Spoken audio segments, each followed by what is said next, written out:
Share करण्यात मग्न होते. हे कुठेतरी थांबलं पाहिजे म्हणून आम्ही हे नाटक तुमच्या समोर सादर करतोय.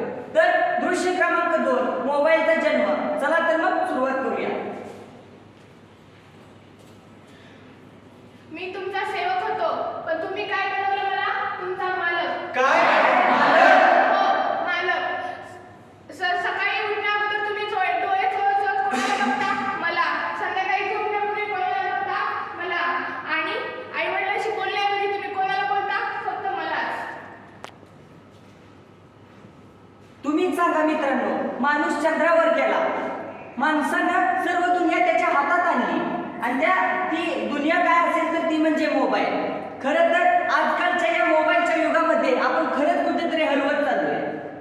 आई वडिलांशी बोलणं बंद केले, समाजात वावरताना सुद्धा सतत मोबाईलमध्ये आपण गुंततोय. हे कुठेतरी थांबलं पाहिजे. तर दृश्य क्रमांक 3 मुकी होत चाललेली घरे म्हणजे घरातला स्फोट. चला तर मग सुरुवात करू.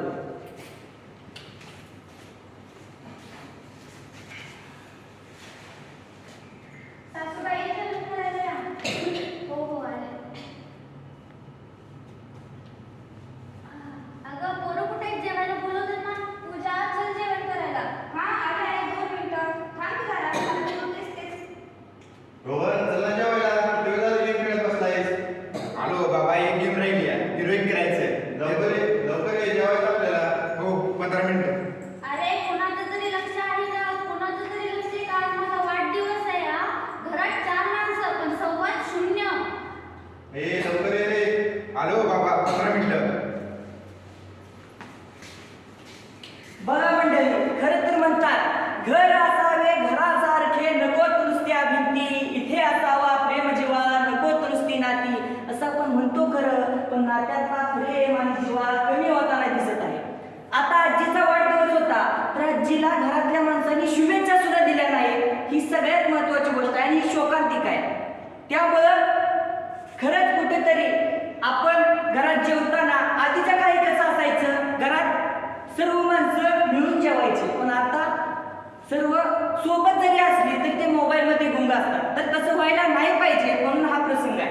तर याच्या पुढचं दृश्य घेऊन येत आहोत. तर दृश्य क्रमांक 4 रील्स अनार. चला तर मग सुरुवात करूया.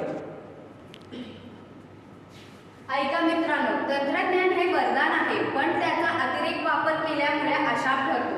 आजचे अनेक युवक मोबाईल, रील्स आणि ऑनलाईन गेमच्या नादात आपले आयुष्य, शिक्षण आणि कुटुंब गमवत आहे. हा दृश्य एक असाच मुलाचा आहे ज्याने गेममध्ये यश मिळवला पण आयुष्याचा लढाई हरला. रात्रीचा 11 वाजलेला आहे. रोहन मोबाईलमध्ये गेम खेळत बसलेला आहे. तेव्हा काय होते चला पाहूया. पूजा, अगं ठेवतो फोन. हा चला, 5 मिनिट फक्त.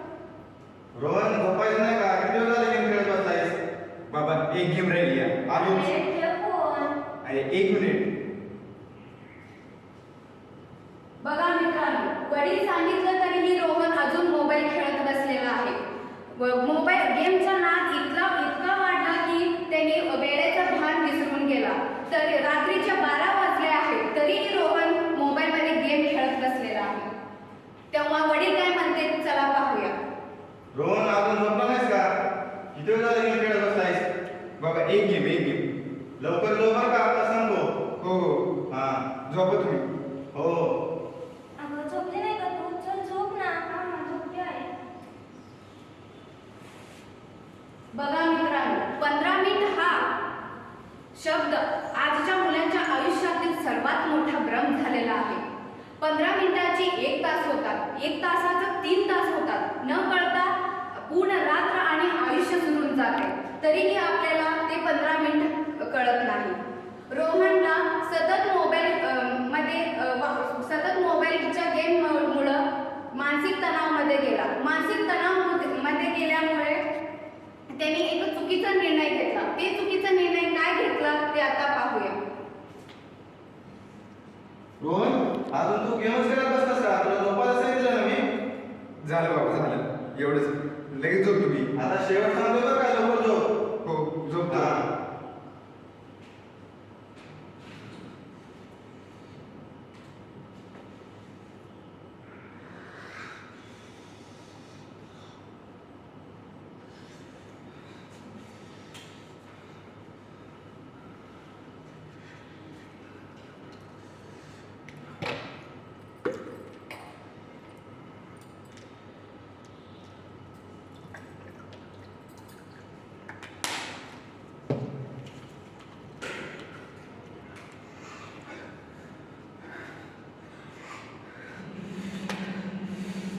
रोहन, काय झालं बाळा?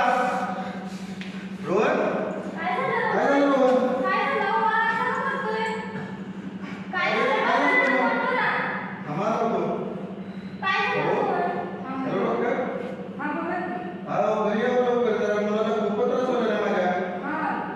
डॉक्टर, या ना बघा माझ्या मुलाला काय झालं? असं करतोय?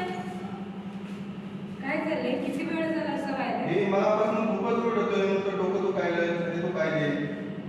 तुमचा मुलगा जास्त ड्रग्ज सेवन केल्यामुळे असं व्हायला तुम्ही नाही बघितलं का? अहो, आम्हाला याची काहीच कल्पना नाही. लय वेळ जर तुम्ही मला कॉन्टॅक्ट करायला लय वेळ केला. पहिलाच कॉन्टॅक्ट करायला पाहिजे होतं ना. आता काय होऊ शकत नाही का इथं? नाही, आता कंडिशन लय क्रिटिकल आहे. अरे, रोहन, रोहन, डोळे उघड. मित्रांनो, आता तुम्ही बघितलं असेल रोहनचा सतत मोबाईलच्या वापरामुळे आणि गेमचं जिंकण्याची ताण आणि झोपेची कमतरतामुळे हे सर्व त्याच्या मनावर आणि शरीरावर परिणाम करू लागला. ह्याच्यामुळं तो एका चुकीचा निर्णय घेतला, म्हणजे ड्रग्ज घ्यायला सुरुवात केला. म्हणजे मित्रांनो, ड्रग्ज हे फक्त आपल्या शरीराला नष्ट करत नाही, ते आपल्या संपूर्ण आयुष्याला आणि कुटुंबाला उद्ध्वस्त करतो. म्हणून गेम खेळा, पण गेमचे गुलाम बनू नका. मोबाईल वापरा, पण मोबाईलला आपलं आयुष्य चालवायला देऊ नका. मानसिक तणावामध्ये आला तर मित्रांशी किंवा कुटुंबाशी बोलून बघा. ड्रग्ज सेवन करणं हे योग्य पर्याय नाही. त्यामुळं आई वडिलांचं स्वप्न जपा आणि व्यसनांपासून लांब व्हा. बघितलं मित्रांनो तुम्ही हे कशा पद्धतीनं मोबाईलमध्ये गेम खेळत खेळत वेगवेगळ्या व्यसनांची नादी लागलेली आहेत. त्यामुळं आजकाल खरं तर समाजात सर्वात महत्त्वाची म्हणजे गांभीर्यानं लक्ष देण्याची कोणती गोष्ट असेल तर ती म्हणजे तरुण वयातील जे काही मुलं आहेत त्या मुलांमधील व्यसनाधीनता आणि त्यावर पालकांनी लक्ष देणं हे गरजेचं आहे. चला तर मग पुढचं दृश्य क्रमांक 5 लाईक्सचा खेळ. चला तर मग सुरुवात करूया.